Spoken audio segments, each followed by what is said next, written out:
para muitos é lixo. Mas o que você faria se você tivesse uma caixa de monitor de computador velha? Ou ainda uma panela de pressão que não lhe serve mais? Uma tampa de vaso quebrada? Com certeza, aquele ali seria o endereço dessas coisas, né? Mas aqui não. Hoje, no Axé Podcast, uma edição especial nesse lugar que eu chamo de meu lugar, meu porto seguro. Vem com a gente conhecer esse lugar lindo.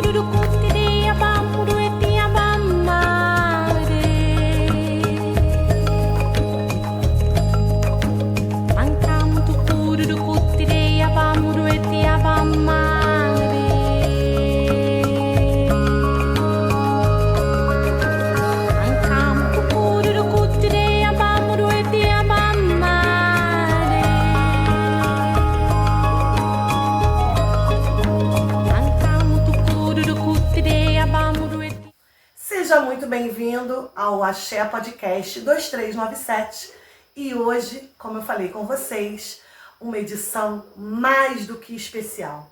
Estou aqui com a minha amiga e pessoa que eu amo demais, Válbia Cabral. Aliás, doutora honoris causa Válbia Cabral. A Válbia é psicóloga, artista plástica e uma grande defensora do meio ambiente e faz um trabalho lindo aqui em Guapimirim, aonde a gente está nesse momento. Lembra que eu falei com vocês? Bem-vindo ao Bosque Encantado. Válbia, um prazer ter você no nosso podcast, estar dentro desse espaço que é tão meu, que eu digo que é meu, gente, que eu sou abusada, esse espaço eu falo que é meu. Mas eu queria que você falasse assim, como que surgiu a história de querer criar um espaço tão encantador como o Bosque Encantado? É uma pergunta bem extensa de resposta, mas bem resumida também. Então, o Bosque Encantado, ele encontra uma ressonância na minha história, né? Porque eu vim de Magé, eu não nasci em Guapimirim. Eu vim para cá depois de uma separação com os meus filhos, com questões religiosas, e isso, né, todo mundo conhece que mais para frente eu desenvolvi um trabalho, né, por conta de situações equivocadas dentro das religiões. Isso aconteceu em Guapimirim. E aqui eu me descobri enquanto natureza, né? Então, toda essa floresta conversava comigo diariamente, então eu fui aprendendo com a natureza, como é que a folha era dispensada da árvore, porque ela não servia mais. E isso faz com que a gente pense na impermanência da vida. Isso gera dor, óbvio, né? Gera muita angústia na nossa vida, mas também gera muita alegria, né? Porque você também pode... tudo, né? porque a sua energia ela pode ficar livre, né? Você não impede a tristeza, você não impede a angústia, então você também pode ser alegre. Você pode dizer que você acha um lugar para colocar essa tristeza? Em todo esse lugar tem a minha tristeza e tem a minha alegria, né? Em cada estação da minha vida, porque eu vim para cá depois de 30 anos com os meus 3 filhos e hoje eu vou fazer 60, né? Tô aqui acho que 23 anos, por aí. E aí eu comecei a pintar aqui em Guapi. Eu não pintava, quem conhece a minha casa, eu tinha casa de móveis de gele, carro do ano, cartão de crédito, shopping, né? Então assim, aí a gente pensa, mas como que apareceu isso? Despertei. Eu acho que todo mundo vira a chave, né? A famosa virar a chave no momento. E se a gente for lembrar, nenhum santo nasceu santo. Verdade. Todos eles passaram pela vida. Francisco de Assis, que é um patrono querido meu, bebia, mulherengo, né? Nas ruas de Peruja, continua sendo São Francisco. Né? O que mais cultuou a natureza. Verdade. O devoto verdadeiro da natureza que entendeu todo mundo enquanto irmão. Então ele começou a ser meu patrono aqui, né, diante da natureza, por conta disso tudo. Li muito sobre a história dele, me emocionei com a história dele. E aqui tem um pouquinho, algumas pessoas falam coisas interessantes daqui. Tem gente que entra e diz, parece que eu estou entrando dentro de um livro. Eu falei, é um livro da minha vida. né? Então, cada pedacinho aqui, cada coisa que foi dispensada em algum momento por alguém, é um pano de crochê, isso é cafona, isso eu não quero na minha casa. Por que não cabe na tua e cabe na minha? Né? Então, quando uma pessoa de área exata vem na minha casa, eles não entendem como pode ter tanta coisa e ser organizado. Porque na cabeça deles é impossível ter organização em muitas coisas. Olha, sou filha de acumuladora, né? Apenas eu levei à frente o que minha mãe retém, eu pego e transformo. O acumulador, ele pega e segura, ele não muda. Ele vai sempre precisar, mas tá ali, mais um. Você transmuta essa energia de alguma forma. Sim, e levo para as pessoas, porque eu já enfeitei diversos lugares, instituições religiosas, o meu trabalho, projetos na saúde aqui em Guapimirim, isso tudo saiu da minha casa. Eu costumo dizer que o bosque vai saindo, que é tanta coisa aqui que eu vou montando em outros lugares o que sai daqui de dentro. Inclusive ontem a gente teve um evento maravilhoso, beneficente, que foi, como é o nome do evento? As rosas não falam, elas cantam. Elas cantam, e foi naquele espaço de cultura, né? Na Sede Pequena. Uma ONG, né? Uma ONG. Gente, foi incrível o evento. Depois eu vou deixar um pedacinho aí pra vocês, um takezinho do que foi o evento de ontem. E, gente, eu aprendi uma coisa, porque a gente sempre fala o quê? Eu já fui lírio do campo, hoje eu sou, fala aí, tiririca do brejo. Quem já ouviu essa expressão? Comenta aí pra mim, nos comentários. Gente, ontem eu aprendi uma coisa incrível aqui. A gente trouxe até pra mostrar. Tiririca do brejo, muito prazer. E ela tem uma história linda de ancestralidade. Linda. Só que a gente vai falar isso mais pra frente, porque a gente vai falar de ancestralidade. E por que eu quis trazer esse primeiro podcast, essa primeira entrevista com Válbia? Porque ela fala de um trabalho, ela faz e fala e divulga um trabalho de sustentabilidade. E, gente, a gente trabalha com o quê? Com religião de matriz africana. A gente cultua a natureza, a gente cultua o orixá dentro da natureza. E a gente tem tanto problema de lixo hoje. Como que a gente trabalha isso? Como que a gente transmuta essa energia? E eu queria que a Válbia falasse sobre os eventos que ela faz, sobre as amostras que ela faz. Ela faz amostras, ela leva para a escola, ela tem um quilombo aqui, né? Em Bongaba, onde tem eventos que ela expõe trabalhos, que é a transformação desse material que para muita gente não serve, como eu falei naquele iniciozinho do vídeo, que para muitos iria para o lixo. Ela pega e transforma isso de forma magnífica na arte e pro visual, como ela falou. Para quem é de exatas, vai chegar aqui no bosque e vai falar assim, nossa, quanta informação. Mas pra gente que é de humanas, vai dizer assim, que coisa mais linda. E eu queria que a Válbia falasse um pouquinho, Val, sobre essa parte de sustentabilidade e religião de matriz africana. Porque a gente cultua natureza, né? E uma coisa... Se a gente não cultuar a natureza de forma correta, né, não levando lixo para a cachoeira, para o mar, para a pedreira, como a gente faz as nossas entregas ritualísticas, a gente não está fazendo de forma correta. Dispensão do material, né? Eu, na minha casa, por exemplo, eu não coloco alguidar na mata, eu coloco na folha, né? Eu não jogo plástico, eu não jogo garrafa, eu não deixo garrafa, eu não faço esse tipo de oferenda na rua, nem na mata, nem na cachoeira. A gente faz só o material que depois que vira a própria natureza. Fala um pouquinho sobre isso, Válbia, sobre esse evento que você faz, sobre a tua mostra e sobre sustentabilidade dentro da vida de religião de matriz africana. Então, em relação a essa mostra, por que ela nasceu, né? E eu coloquei o nome de Orixá e Sustentabilidade. Porque vindo, né, também de raízes, né, de matrizes africanas em minhas iniciações. Claro que elas não foram tão felizes, né, mas o equívoco foi do humano e não dos nossos ancestrais. E eu comecei a observar que estava todo mundo começando a se dividir, né, nas religiões. Então, assim, você é de candomblé, você é de umbanda, você faz isso, você faz despacho, e é aquele preconceito. Eu falei, gente, mas a natureza diante disso fica onde? E ficou esquecido, porque a gente humanizou o ancestral. A gente colocou a nossa ancestralidade como Tá aqui, estão aqui.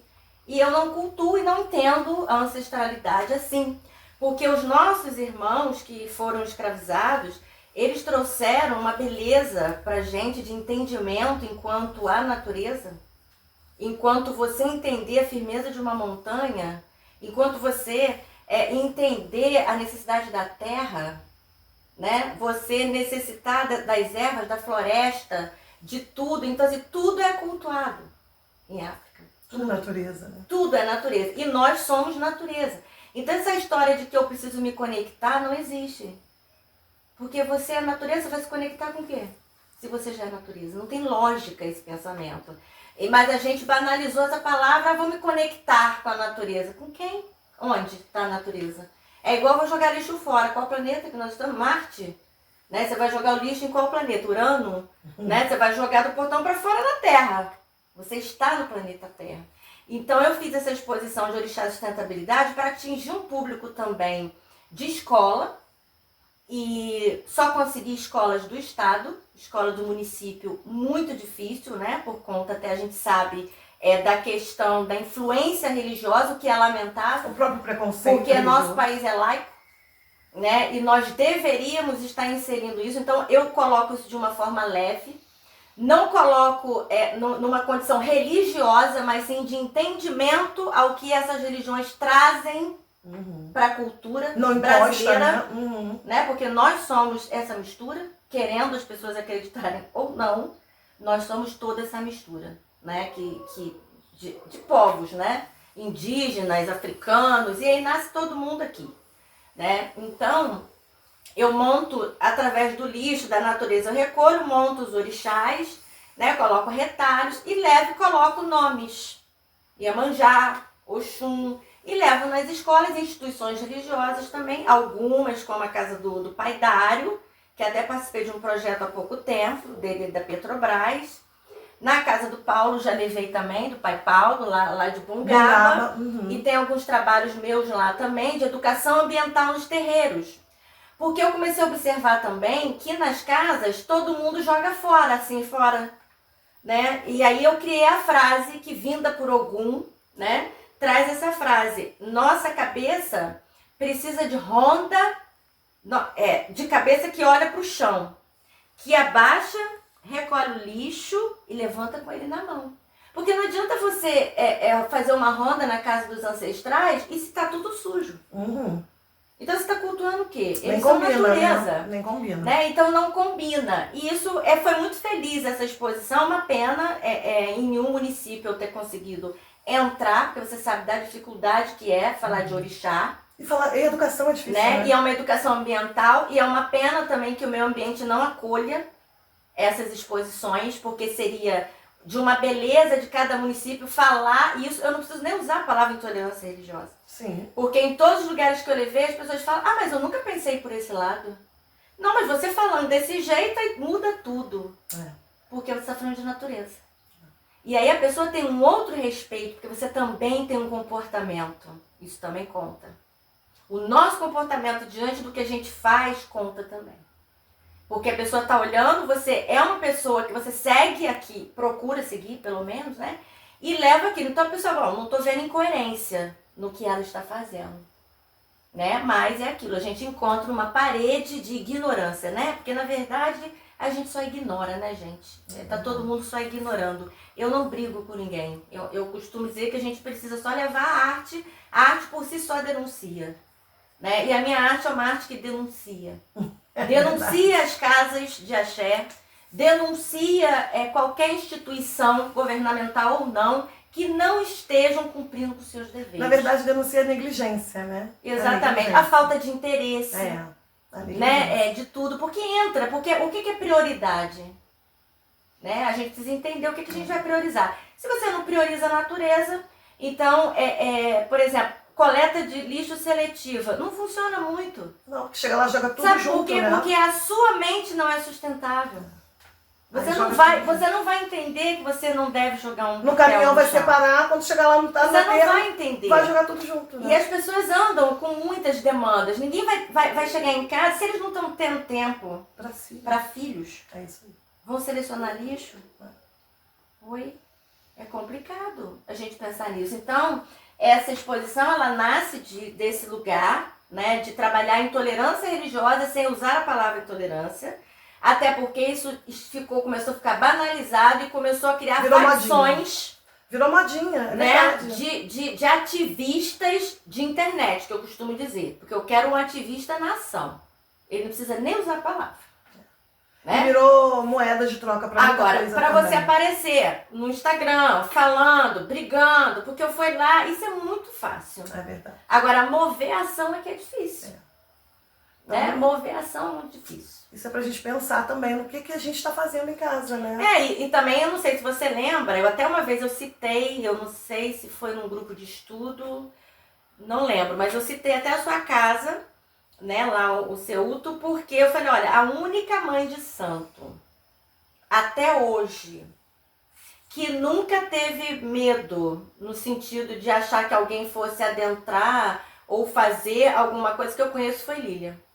Né? Foi você, né? Uhum. Por quê? Porque, lembra, a gente fez um trabalho que você me falou, Mamento, a gente tá precisando fazer um trabalho, né, com o pessoal, e até vieram outros gestores de casa, lembra? Que estavam precisando. Foi lindo. Que foi, quem sou eu diante do meu orixá? É. Você foi a única casa que aderiu.